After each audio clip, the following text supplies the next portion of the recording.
Oh, welcome to a very special Sharpe Way show. It is 10 a.m., a little bit past 10 a.m. on the East Coast. And I know you're saying, Larry, you're doing a morning show? What? Yes, I am. I'm doing a morning show because last night we had, I guess, a debate. I'm not sure what we had something where two people yelled at each other, and I guess they're kind of important-ish. I don't know. But it happened. It did happen last night. That happened.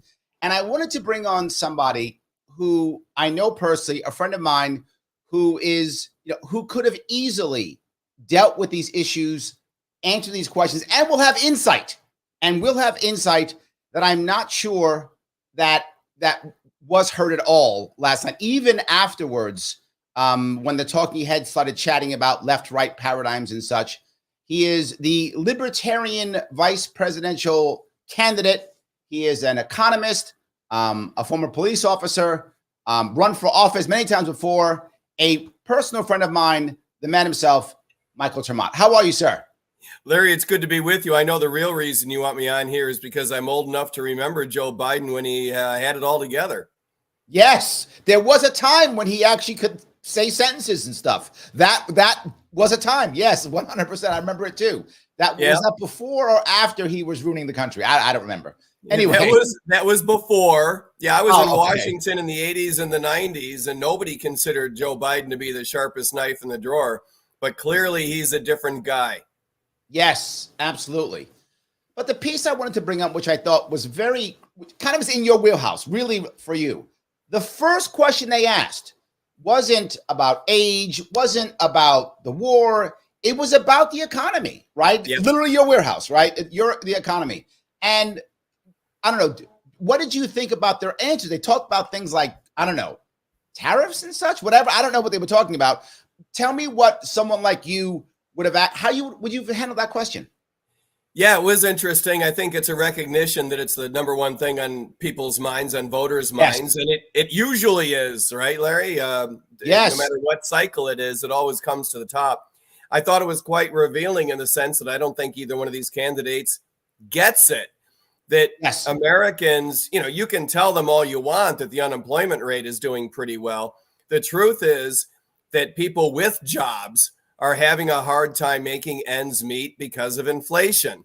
And until and unless you look at that for what it is, meaning the fault of the federal government, you're not going to be able to deal with it. And you're not going to be able to deal with people's disagreeable attitude toward the White House.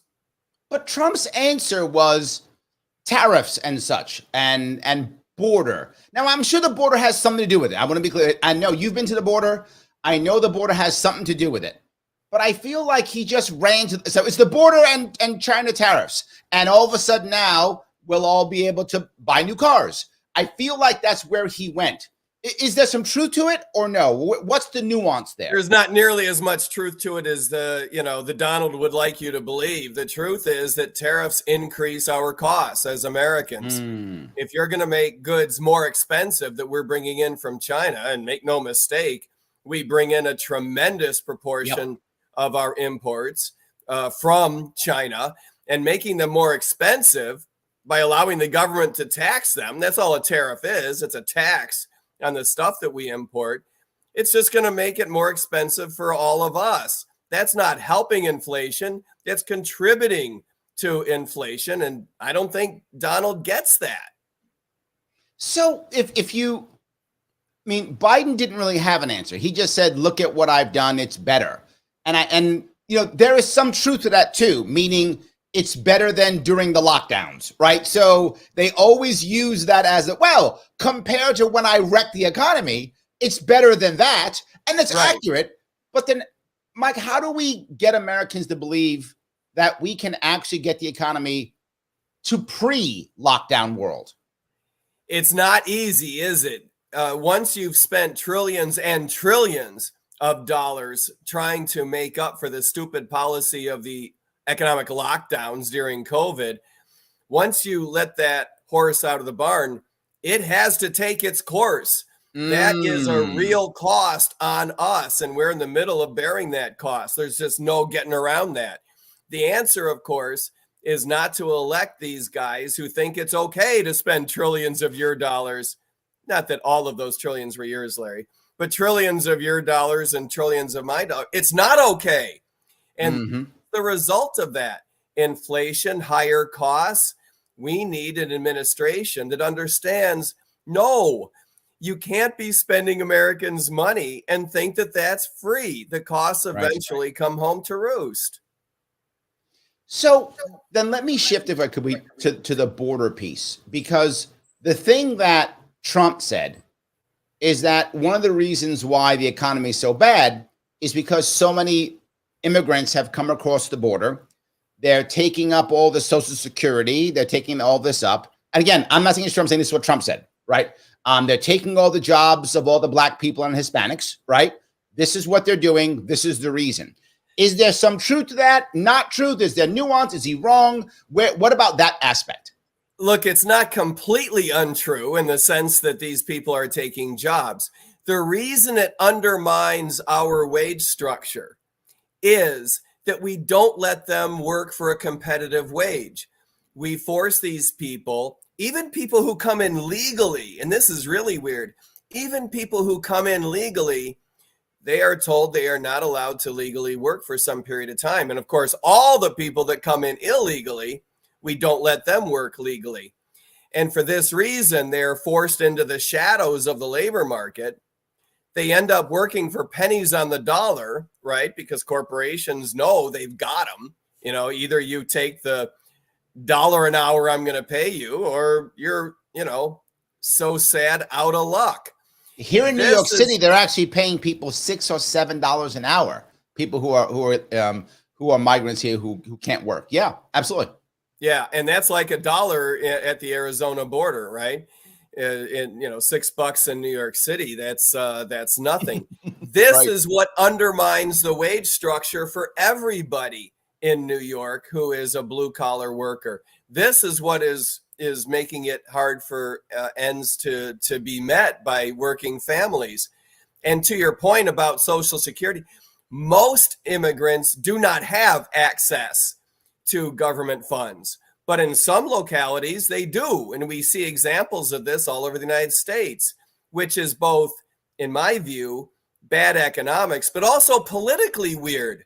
I don't understand jurisdictions who think it's a good idea politically to say, that's right, we're taxing our people to give money to people who are coming across the border because we believe that that's a better way to spend your money than you keeping that money in your own family. That's a weird political structure to share with your constituents. So let's walk down that tax piece for a moment. Biden brought up that he thought the answer was just make sure, as we've heard to be forward, this has been a story that's been told a lot. If the rich would just pay their fair share, then everything's fine. He actually said, if I remember right, he was about saving Social Security or something like that. I think it's just if the billionaires just pay their fair share. Yeah, yes, he said people. Yes, he said if they just paid their amount, then we've saved Social Security. It's done. This is an argument for people who are bad at math. And look, I don't have any reason to stand up for rich people. The only thing that makes me angry is that I'm not one of them. But the truth is that most income tax, for example, in the United States is paid by less than the top 2% of Americans. That's just the truth of the matter. We have an extremely progressive income tax. We do tax the poop out of rich people. I'm not suggesting that's necessarily a good or bad idea. I'm just pointing out that's the facts, right? The reason Social Security is in so much trouble is because it's a Ponzi scheme. We take money from young people to pay to old people who have been in the system for a long time. It's just a transfer. There's no such thing as an account with your name on it at Social Security that you've been paying into. Social Security is a Ponzi scheme that we have to sunset. We have to stop bringing young people in. The idea that you would force a young person into a system that's badly designed, that promises them a crappy rate of return at best, and possibly no return at all, and to do that, to take away their choice, to force them into this program, just because you badly design the system and you need to take care of the elderly overhang, that's an ethical problem. That's evil. Okay. So with that in mind, let's shift to something that is much more, I mean, that's obviously, dealing with Social Security and entitlements is always scary, because generally speaking, if you get it, you know, you're stealing the money, but if I get it, I deserve it, right? That's how it usually works, right? Whatever government check I get is deserved. Whatever one you get, well, you're scamming the system. That is human nature. Yes. So let's go to another one, which is kind of a tough one, which is the abortion issue, right? This was, I feel like Trump actually did a decent job on this one.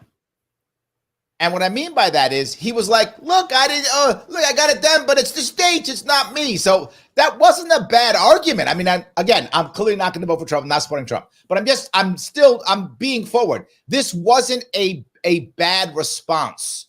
What do you think about the abortion issue in general, and how Trump and how Biden handled it? Yeah, I agree with you 100%. I got no love hanging for Donald Trump either, but he is right that Roe v. Wade was a mistaken decision in the first place on technical grounds. Even the authors, right, Sandra Day O'Connor and others, admitted while they were writing it that they were motivated to make policy the same across all states in the United States, completely antithetical to the way we understand that the American government should work. But they did it for this reason anyway. And so it was flawed from the start. However you feel about abortion, however you feel about the abortion issue, it is something that should be decided by each state.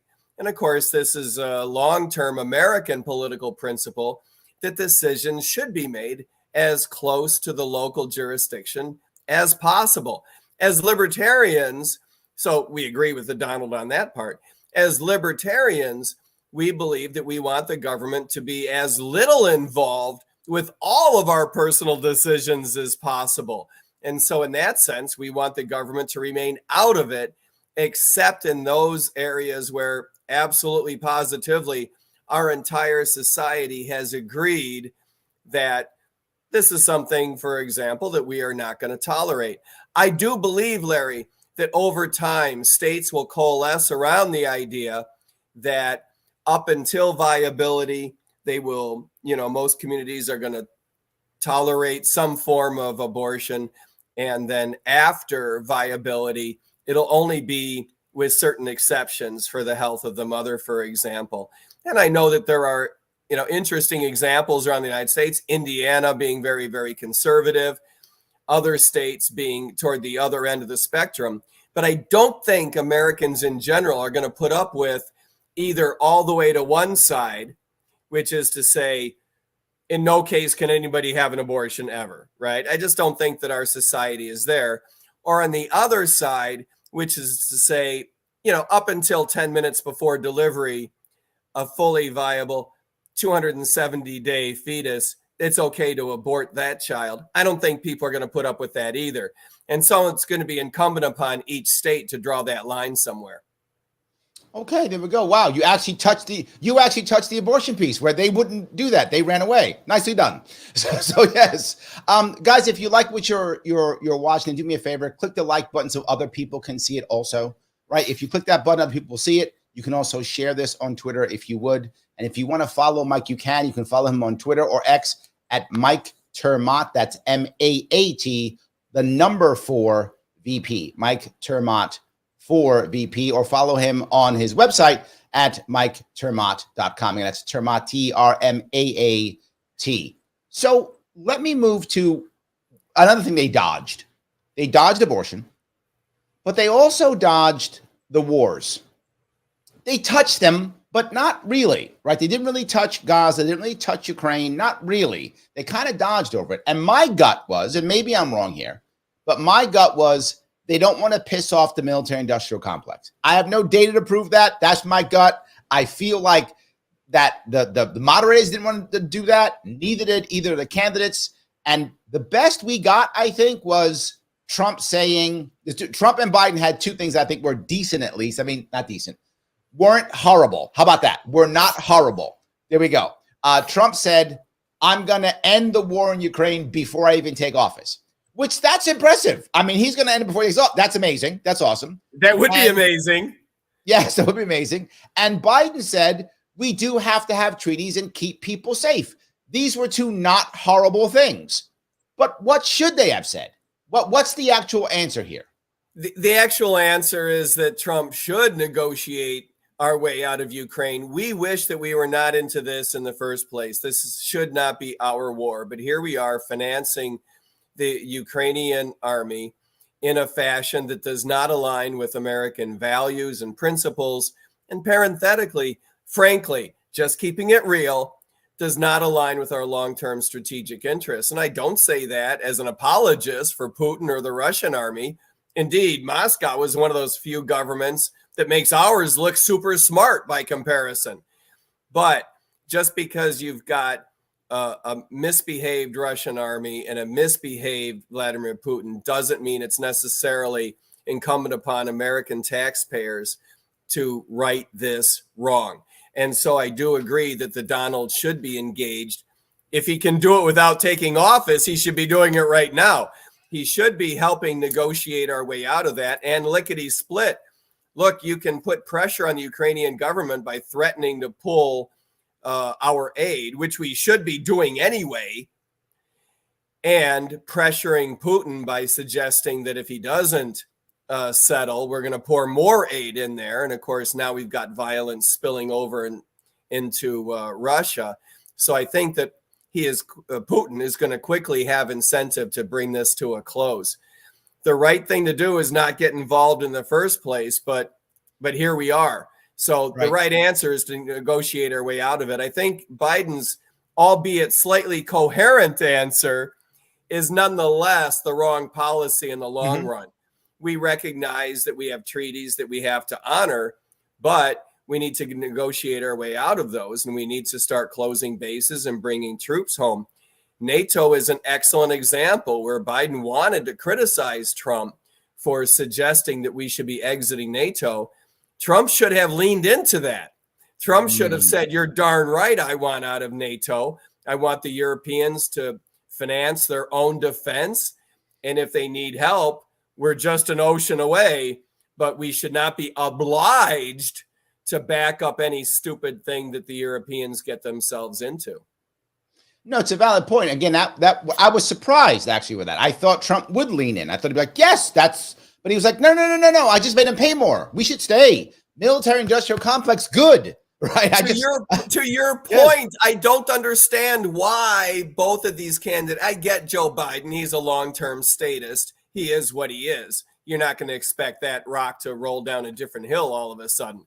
But Donald Trump, I really was surprised to see that he apparently also has some fear of crossing the military-industrial complex, or he believes, and these can both be true, the other piece is that he may believe that he has a number of Republican constituents who like the idea of American taxpayer money being used to project military hegemony around the world.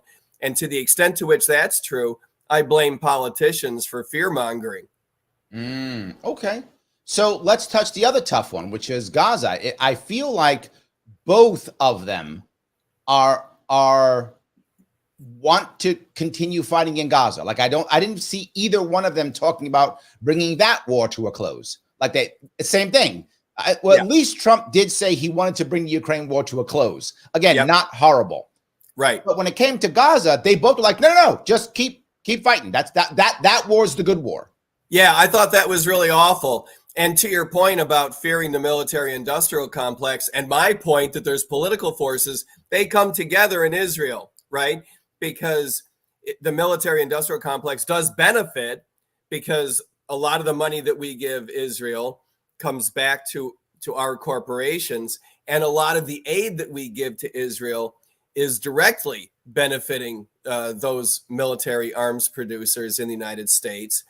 And there are political forces inside the United States that want to stand behind the Israeli government because they believe that they're standing behind the Israeli people, and that it is in the long-term interest of the Israeli people to continue prosecuting the war in Gaza the way that it is. All of which I believe is incorrect. I do not believe it is in the interest of the Israeli people to prosecute this war of the style that it has been prosecuted. I don't think that the long-term strategic interests of the Israeli people are in lockstep with what the IDF and the Israeli government are pursuing. I think there's a mismatch there.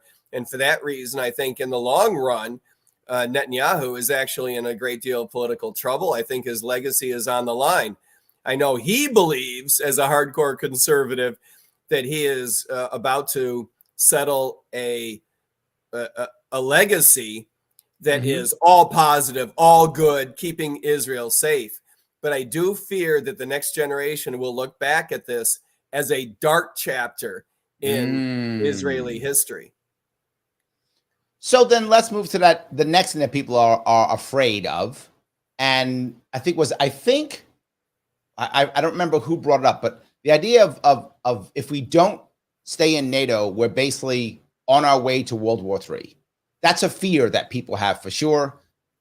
Where do you stand on that? Are we really on the brink? Is this, in other words, is this just America? This is Vietnam. This is Korea. This is Iraq. Yeah, we're just going to keep fighting proxy wars. Or are we really on the cusp of something different?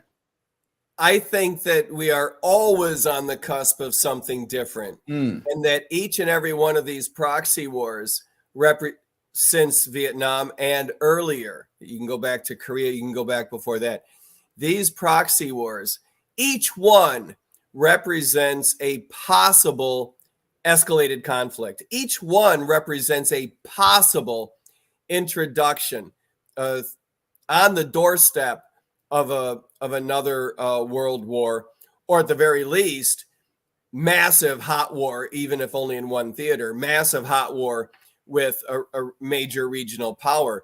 That's what each one of these conflicts represents. And so personally, I am not a fan of us engaging in these conflicts over and over and over and over, because each one represents another spin of the wheel. And I fear that at some point we're going to get ourselves into a situation that's more difficult from which to extricate ourselves. It is very easy for these things to go wrong. You cannot control other powers in the region in which these things happen. You cannot correctly predict what other foreign leaders are going to do.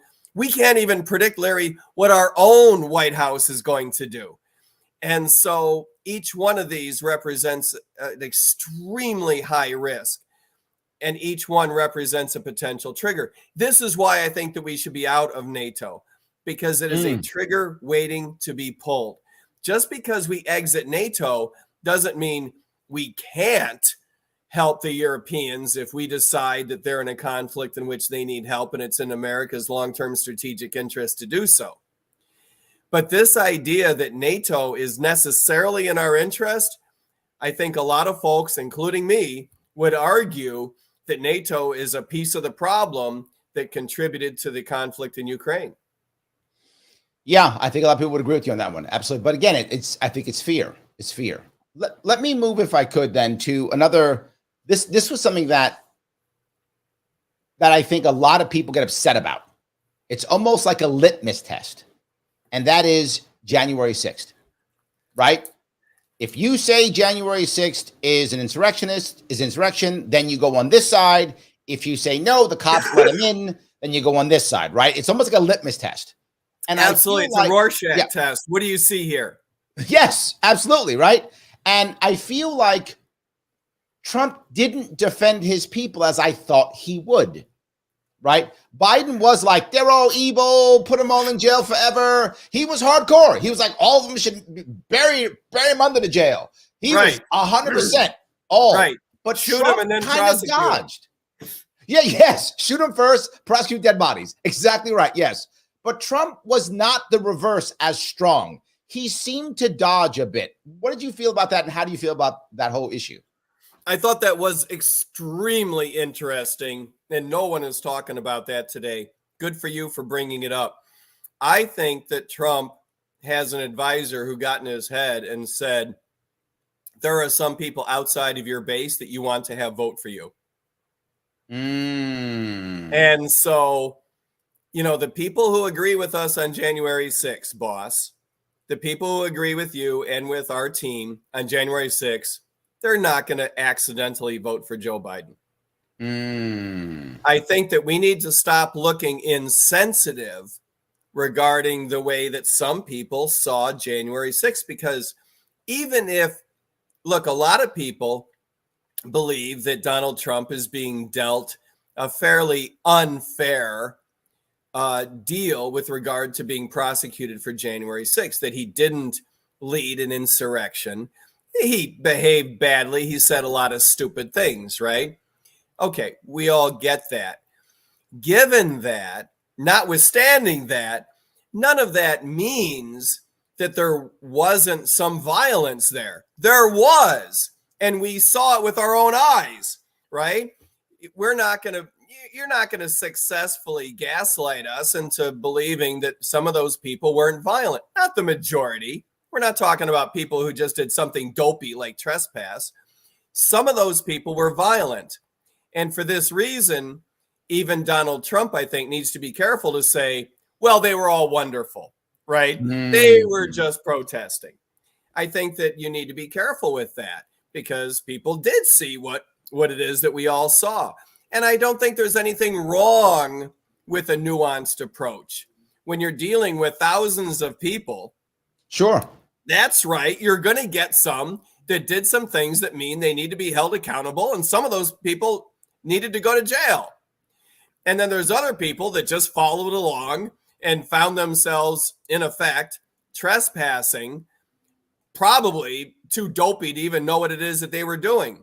Those are two different groups of people. And so I think a nuanced response is perfectly acceptable. I wasn't a big fan of Joe Biden not realizing that. Right. No, I completely agree. I think that's absolutely. Well, so let's go to the next piece then. When it comes to people going to jail and being convicted, Trump is now convicted. And his response was, you did it. Everyone knows that you did it, for political reasons, and that now I'm going to win. I'm more popular than ever. And Joe Biden was like, no, you're a bad guy and you're done. Is it that black and white? Is there some nuance to that? I suppose there's nuance, but they can both be true at the same time.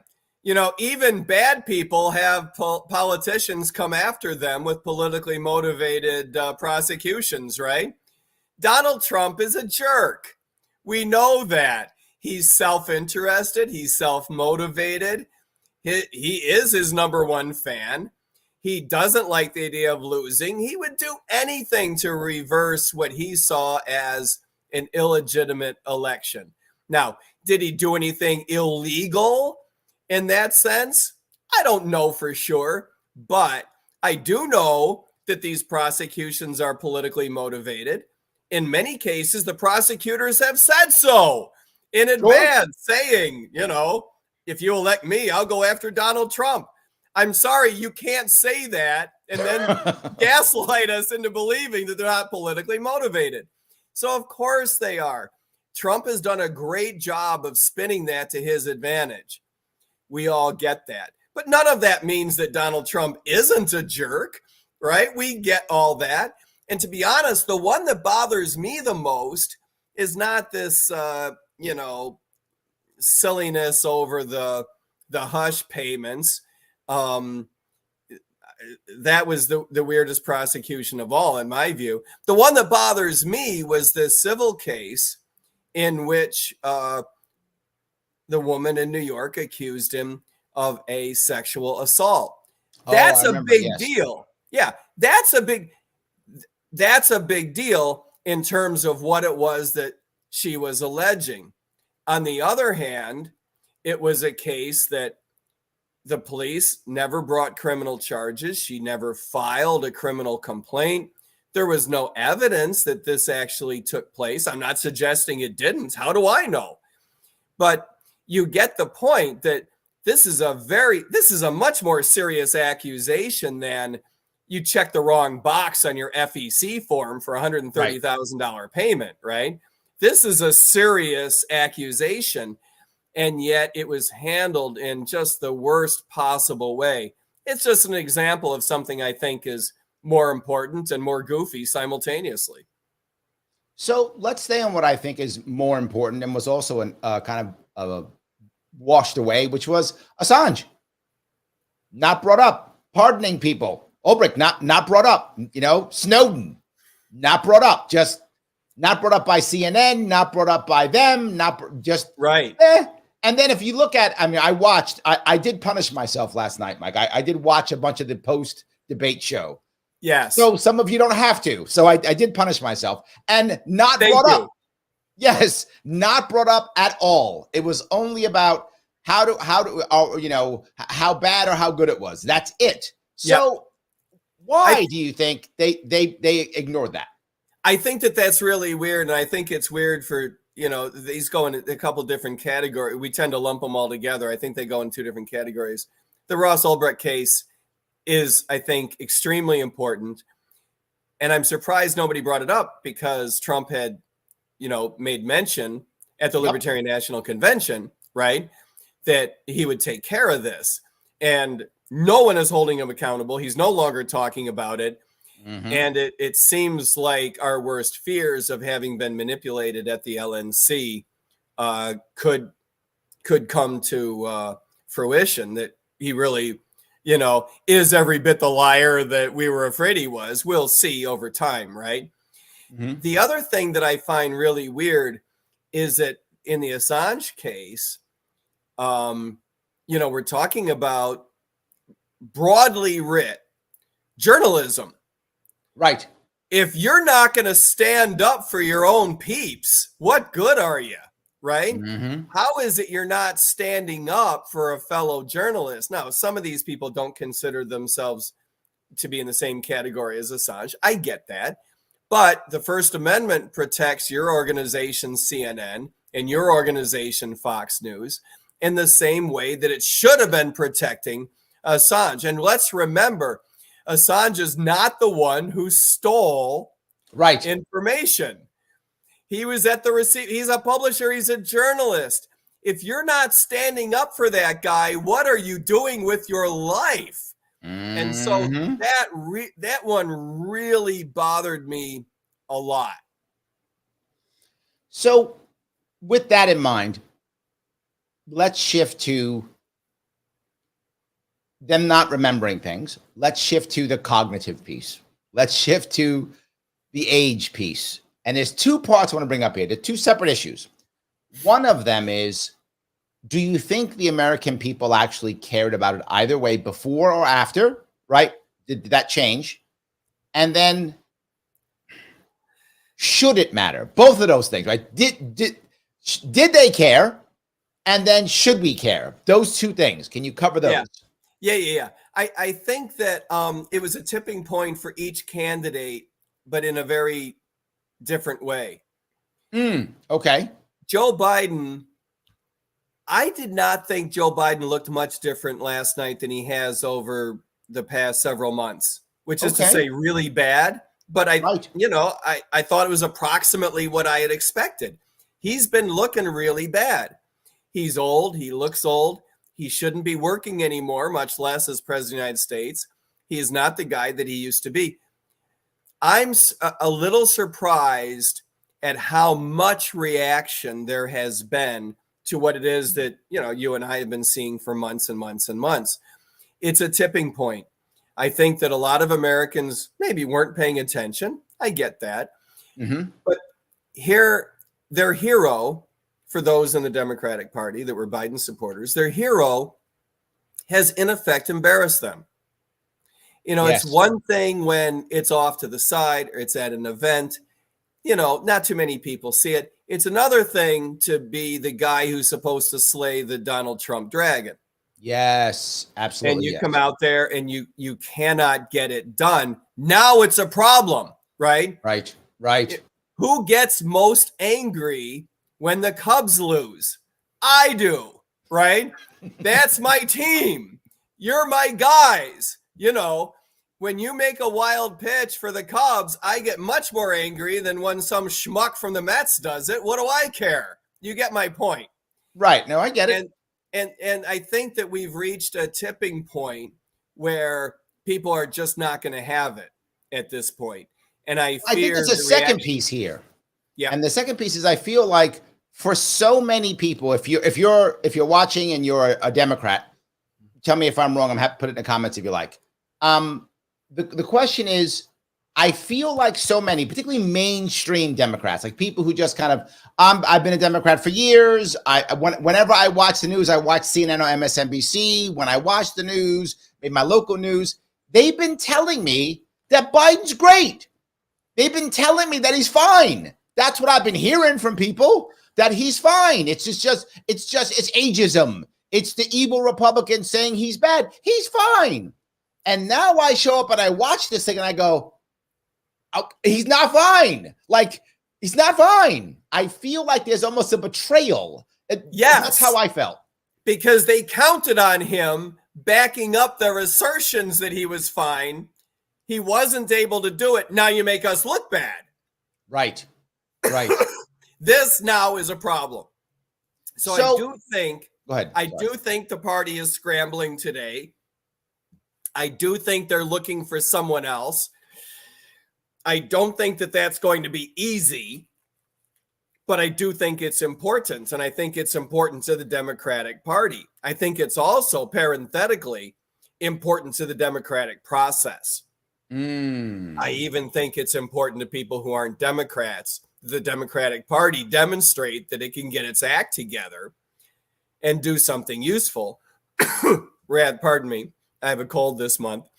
Rather than just back up a sitting president who always should have been viewed as a transitional figure.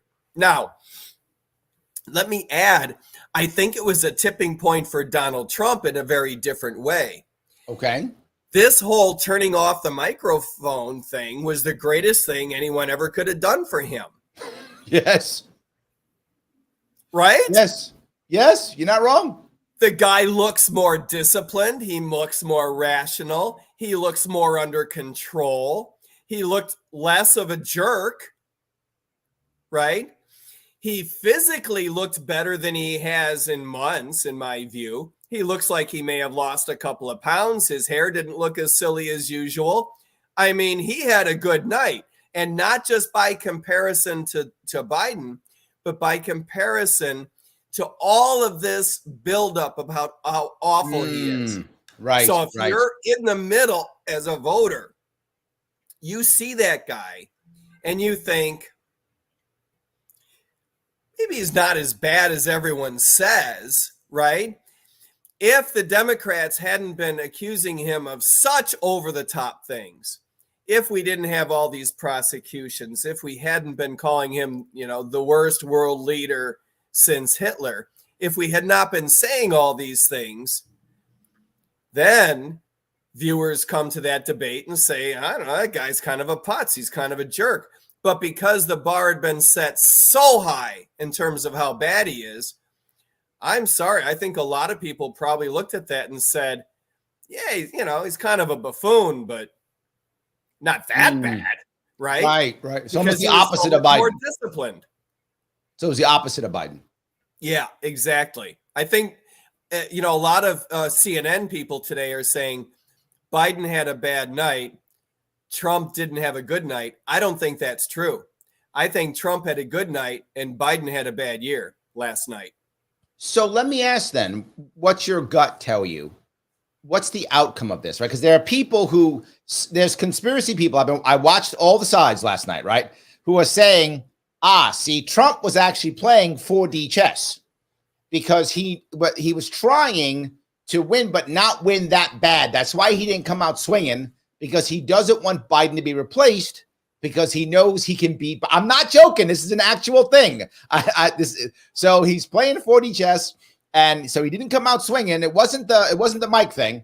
He didn't come out swinging because he wanted to make sure he just beat up Biden enough, but not too much, so they replace him. Do you have a view on whether he'll be replaced or won't be replaced, or whether Trump thought that, or any of that stuff? I think that's akin to saying that Mike and Larry get along because we secretly want each other to go to jail. I don't think that that's true. I knew you were against me the whole time, Mike. I knew you were. I do. I plot against you during the week. That's how important you and I are. Mm-hmm. I think there's going to be a tremendous movement to replace Joe Biden. Tremendous movement. On the other side, there is tremendous inertia. I'm looking at the clock now. It's June 28. Time is almost out. Not quite, but almost out. To pull this off would be a big lift. Not impossible, but a big lift. And so I think it's very difficult to predict if Joe Biden had this performance even a few months ago, it would have been lights out, right? But because it's almost July and their convention is in August, they're going to have to get their ducks in a row. It also means an open convention. So, I don't know if you've ever been to an open convention, Larry, but they can get messy. Yes, they can. Yes, they can. But I do want to give a little bit of pushback here. Don't you think there are enough greedy politicians, power-hungry Democrats who smell blood in the water and are like, ooh, this is my chance, right? Now, all of a sudden, Gavin Newsom is the one everyone's talking about, right? He goes, oh, now I got my shot. Let me jump in, right? Or, pick Democratic governor. Cuomo wants to come back out of retirement or whatever. Right now is my time to come back and try to do something, to the point where even if they don't win or actually knock off the king, they become popular in their attempt, right? For example, This is something that I would see a Cuomo doing. Cuomo's not going to win, but this gets him back in the spotlight again, right? Even if he loses this thing. Don't you see some of that? Oh, absolutely. I agree with 100%. Especially Gavin Newsom is going to be the primary example of that. Yeah, if you're the governor of Michigan, maybe you've got reasons to play the long game. If you're the vice president of the United States, I think you're hemmed in a little bit because it's a bad look to try to throw your boss overboard. But Gavin Newsom is absolutely going to be on the warpath beginning this morning, beginning last night, undoubtedly behind the scenes. The over-under and the number of days, I think, is about 7 before we see him in a more public fashion, traveling around, making nice with Democrats. He will not be able to resist. It's too much of an opportunity, with which I agree, by the way. That would be my advice to him, is to jump all over this. These opportunities don't come along every day. I don't know how it's going to be decided, Larry. My gut says there's a 51% chance that they will replace Joe Biden, and 61% chance that there'll be an open convention. And, it will not be decided until that final gavel comes down, but it may be an open convention at which they eventually coalesce around Joe Biden. So let me ask, do you have a few minutes for me to take some questions, comments? Yeah. All right, let me grab a couple if I could. James says, without RFK, Oliver, Stein, West, or Terry, I doubt it was an actual debate. And, this is a valid point here, right? What I think bothers me, clearly, Mike, if you were on that debate stage, if Chase Oliver was on that debate stage, I mean, they wouldn't have been able to get away with what they got away with. There's just no way that would have happened. This is a valid point. Do you think people get that now, or no? Was this just another? Was this blown by? Obviously, in our world, people are saying this, but do you think the normies? I'll use that phrase. Do the normies think like James, or no? What's your gut? A few, not as many as we wish.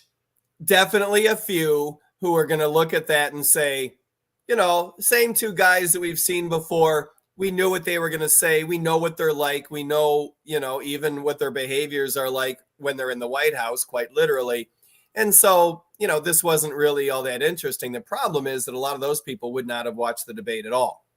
And so they've kind of tuned out.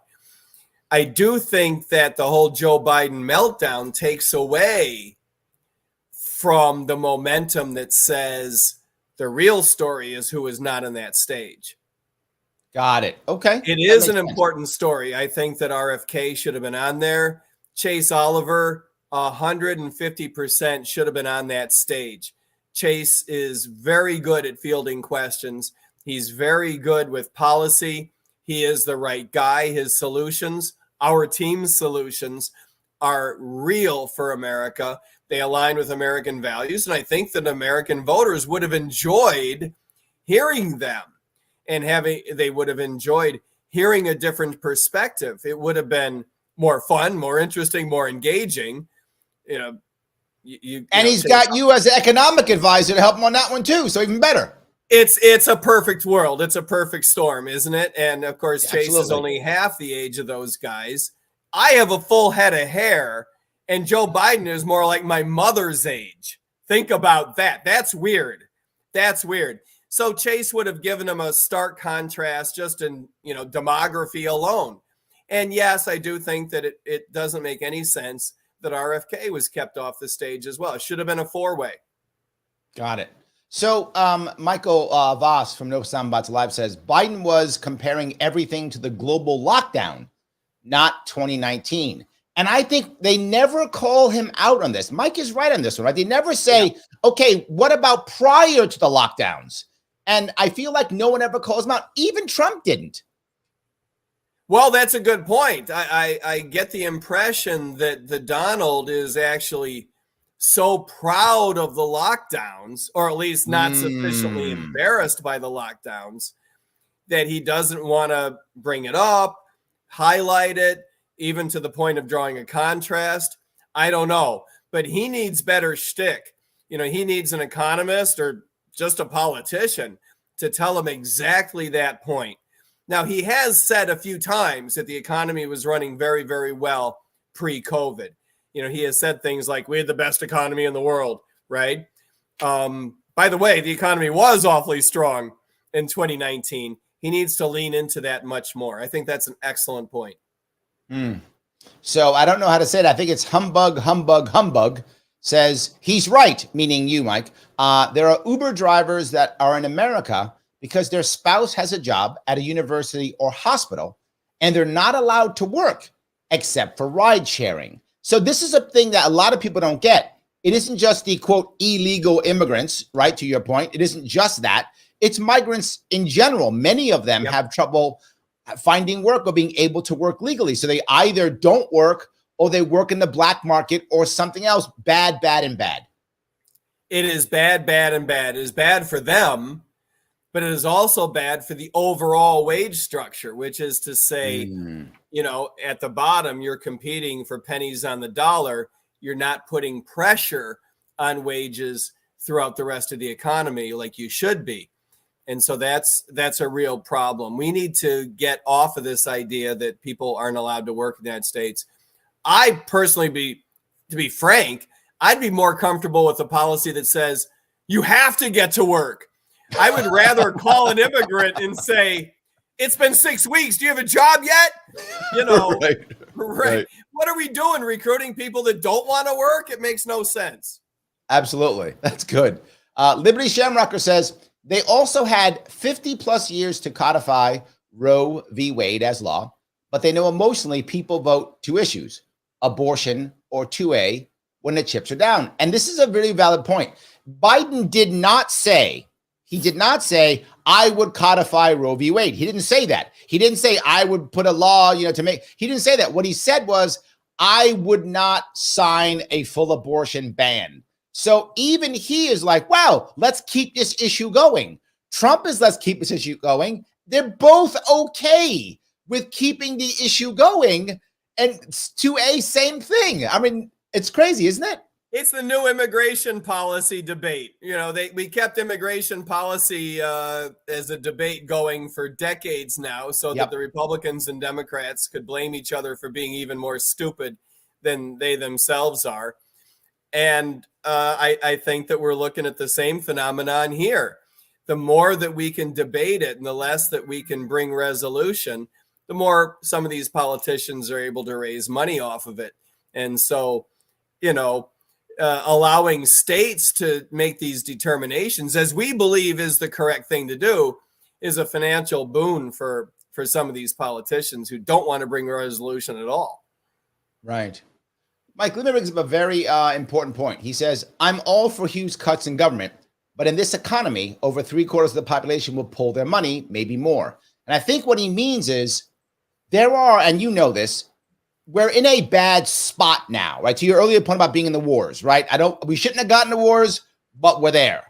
We shouldn't have so many people working for the government, either directly or indirectly through contracts, or getting so many checks through either Social Security, disability, whatever the case may be.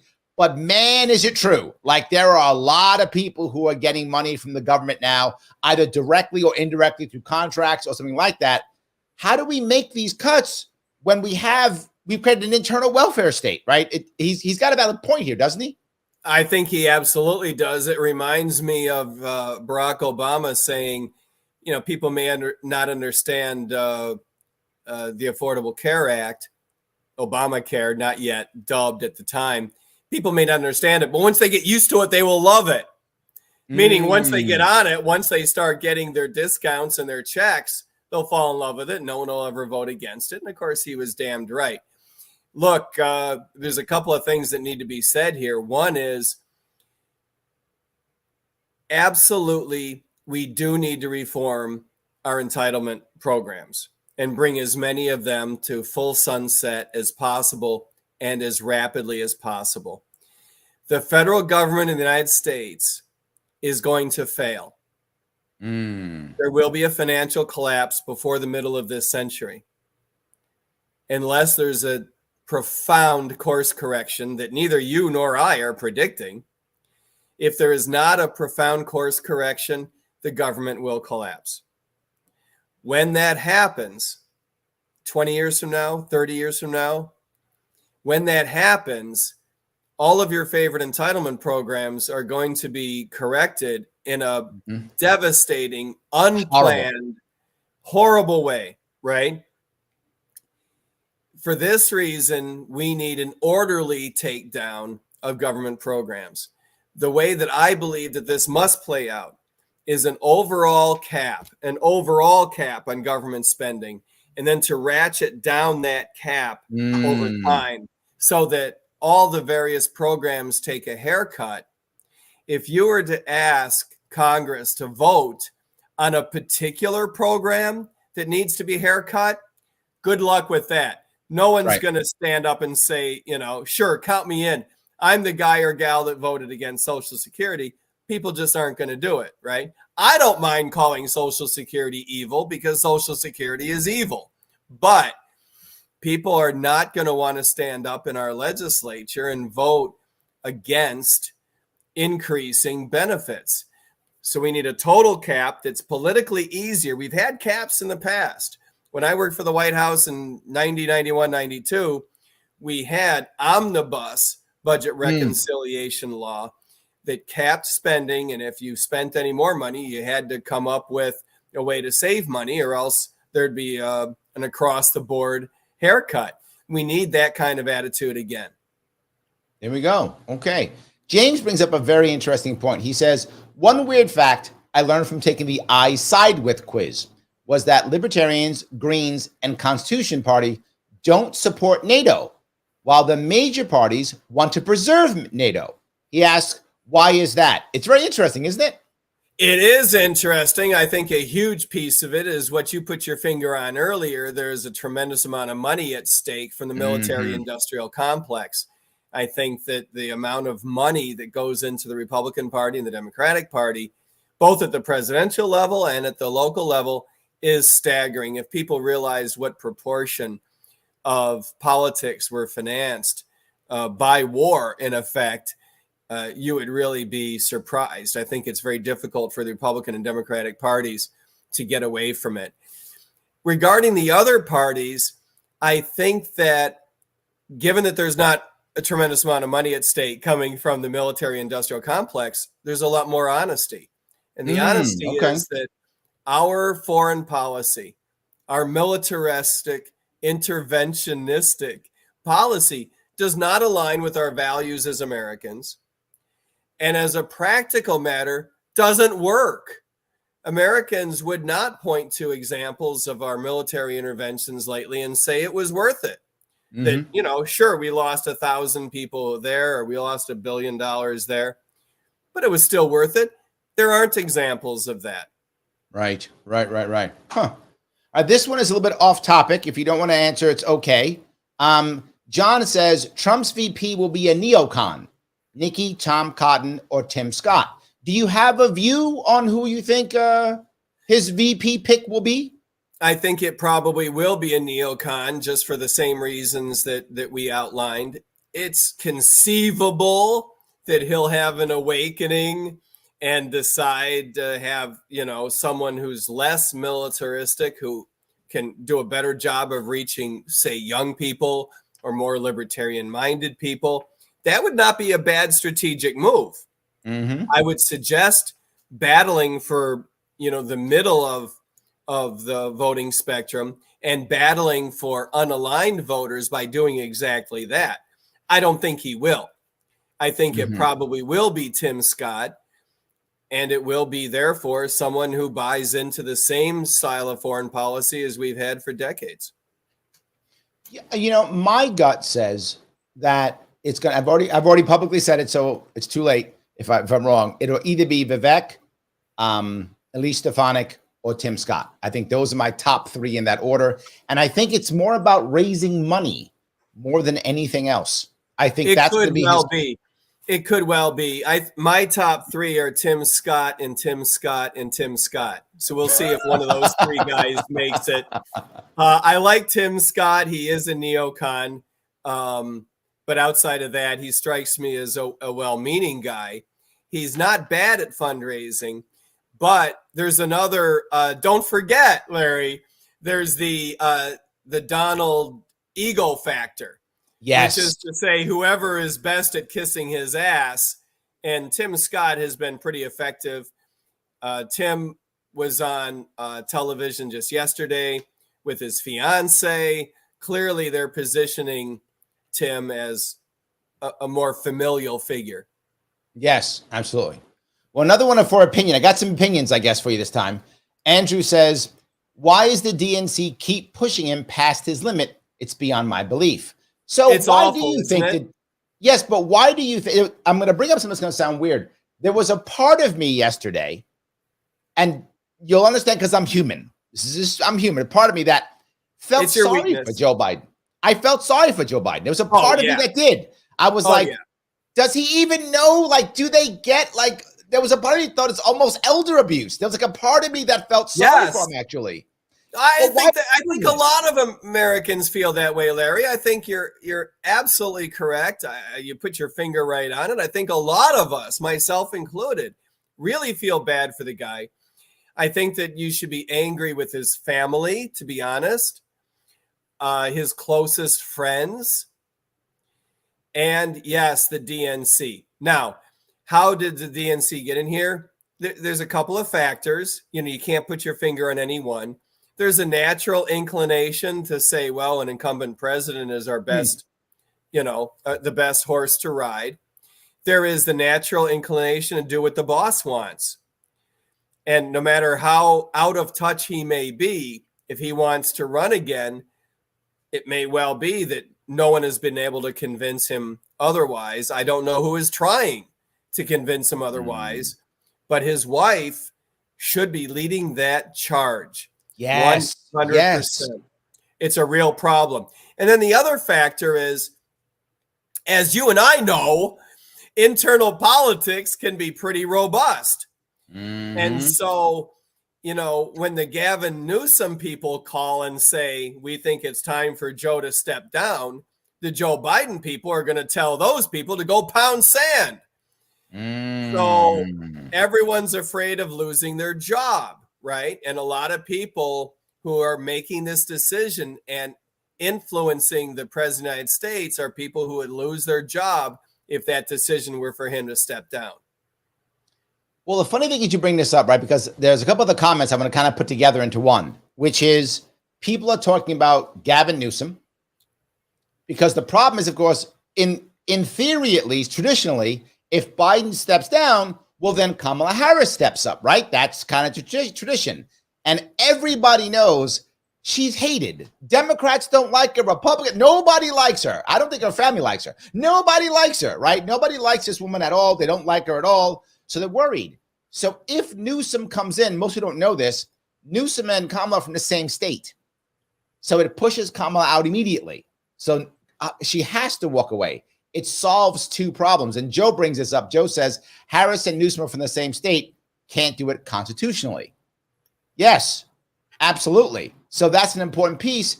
And already, I think Newsom's already out talking stuff. He's already talking out. Jonathan says Newsom let the cat out of the bag a couple times last night during his post-debate interview. He said, I will win multiple times. What's your view on the new, again, this is opinion stuff, Mike. If you don't want to answer, I get it, but I'm on Newsom versus Kamala versus what the next step is. Do you have a view on this at all? Yeah. My view is that Kamala is out of here. She goes along with Joe Biden. She's attached to Joe Biden. Nobody else likes her. It's done. Her political future ends on January 20 when someone else, Donald Trump or another Democrat, I hope it's Chase Oliver, when someone else is sworn in, she's done. I don't think Gavin Newsom would have an interest. I don't think people in the Newsom team are saying, oh, what a shame that Kamala's from our same state and we can't have her as a running mate. I don't think they're terribly concerned about that. By the way, I think the constitutional remedy is you have to give up that state electorally. So if they were both from Montana, this might be survivable. But being right. Yeah, you can't lose California. You can't lose California and win as a Democrat, that's for sure. So, yeah, this is an insurmountable hurdle, and there's no gaslighting people into believing that Kamala is from, Washington, D.C. That's just not going to happen. So I think that, it will be a huge push for Newsom, and we'll just see whether he's able to overcome that inertia with the Democratic National Committee and whether they can get that convention opened up. They get that convention opened up, that's going to be worth watching. Yes, absolutely. So Brian brings up, I think, kind of your point. He's joking when he says it, but he says paying their fair share, he means the wealthy, will generate $500 billion over 10 years when the interest alone on the national debt is over $1 trillion just this year. That's Biden. Now, you've talked about the debt many times. Yeah. Are we going to be able to handle this debt if we make the change now, or are we done? Like I remember a comedian once was saying a joke. He's like, "You don't understand something, we're in trouble." And the other guy in the joke says, "What?" He goes, "We owe, China like whatever the number was. I make it up. We owe China $10 trillion. I don't know if that's true. I made it up. Right? $10 trillion. He's like, "What? Yeah, we're in trouble." He said, "We owe China $10 trillion. China's in trouble, not us. We're not paying that back." How does that work? There is an old saying, Larry, I spent the first part of my career in banking. There's an old saying, if you owe the bank $1 million, the bank owns you. If you owe the bank $1 billion, you own the bank. There we go. Yeah. So Brian's on the money here. I think he's on the money, so to speak. That may be a poor choice of words. I think that we're in deep trouble.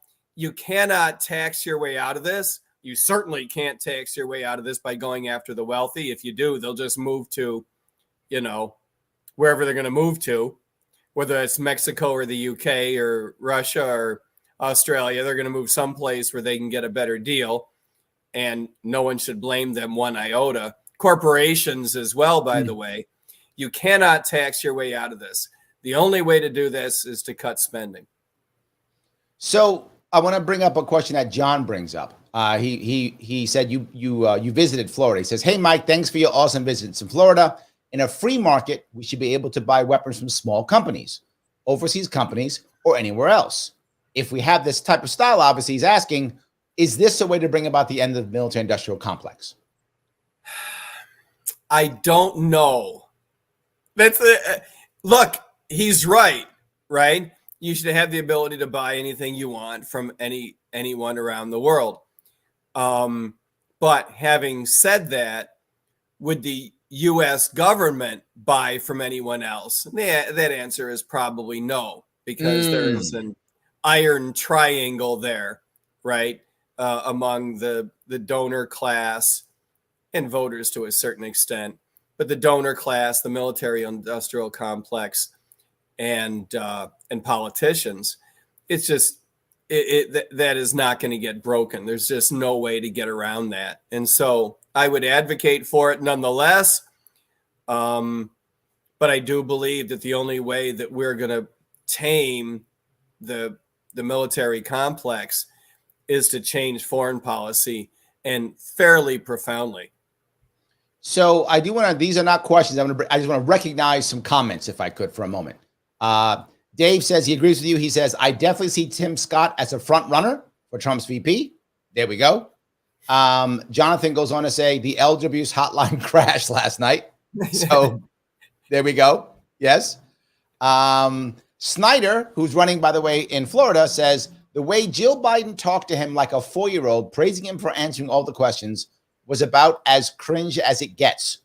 We saw firsthand last night Dems have been lying to us about his abilities. Yes. I mean, I don't know if you saw, did you happen to see that piece of her going, you did so good. Did you see that? I did not see that. I have seen her do that in the past, however, yes. So I can imagine. Yeah, she was like, it was almost like she was his mom. I mean, it really was odd. It was like she was his mom. No, I get it. Well, she has to play a maternal role because he needs a little bit of caretaking, right? And for all we know, quite a bit of caretaking behind the scenes. This is all the more reason why Americans should not be confident that he's actually running the White House, much less the government, much less adequately negotiating with foreign leaders. Who is running these policies? I think that is a very, very valid question, because it is unlikely to be the same guy who gets told good job by his wife. Yes. So guys, if you're watching, I'm talking to the audience here, and you like it, please click the button that is like. Click that like button. It does matter. It gets this out to more people. Please do so. If you're watching on Twitter, you can always retweet this right now. Share it on Facebook, whatever you want. Please, this goes on many platforms. Share it far and wide, please, so we can have this conversation with more and more people. Mike, is there anything that we should be bringing up? But before you answer that question, guys, follow Mike too. Follow him on Twitter if you would. Mike Termat 4VP. If you're listening only, it's MikeTermaat, the number 4 VP, or go to his website, see what he's doing, MikeTermat.com. You can help him out, sign up. He's got a lot of work to do. He's not done. He got lots of work to do. He could use some help. Go help him out if you can. Thank you, Larry. Chase and I are on the road. We're working very, very hard. Anyone out there who is not familiar with Chase Oliver, do yourself a favor as an educated consumer of politics and familiarize yourself. You're going to like what you see. A young man who's been involved as a peace activist for a long, long time, caused a very disruptive election and special election in Georgia when he ran for Senate. Excellent skills, does a great job of reaching out to young people, and a great standard bearer for libertarian philosophy. I think you're really going to like what you see. You can go to votechaseoliver.com. Yeah, you can go to MikeTermat.com. Find out everything you want there. Reach out to me personally. By the way, Larry, if there's anyone out there that is getting annoyed by the $50 in their wallet, they can offload that at votechaseoliver.com or MikeTermat.com and play a role in this campaign in getting the message out. Americans have a preferable choice than what you saw last night. There we go. Do we have time for one more question? One more. Let's do it. All right. Craig says, he asked, what do you think world leaders thought last night? I think that is an excellent question. And I think the answer is, I think what they're wondering is who is running the White House? Who's running the State Department? They know. Where is the State Department getting their leadership? Is it really from the White House at all? And that is an open question. But if there is any doubt in your mind, it was removed last night that the President of the United States is not running foreign policy. There we go. Guys, I want to say thank you so much for watching. Do me all a favor, if you would. Once this live is over, please come back. Whatever you are watching it on, whether you're watching on X or Facebook or YouTube, come back and leave a comment. It works very well for Mr. Al Gore Rhythm. He likes it very much if you do that. So please do that. He did invent the internet, Larry. He did invent the internet. Correct. That's why he does that. So yes, so he likes it. So please do that. Come back. Do that if you would, to make sure this gets out to as many people as possible. Thank you so much for watching. I will see you all. By the way, Mike, thank you for all your time. Oh, thank you, Larry. It's a joy to be with you every time. Excellent. And I will see you all very soon.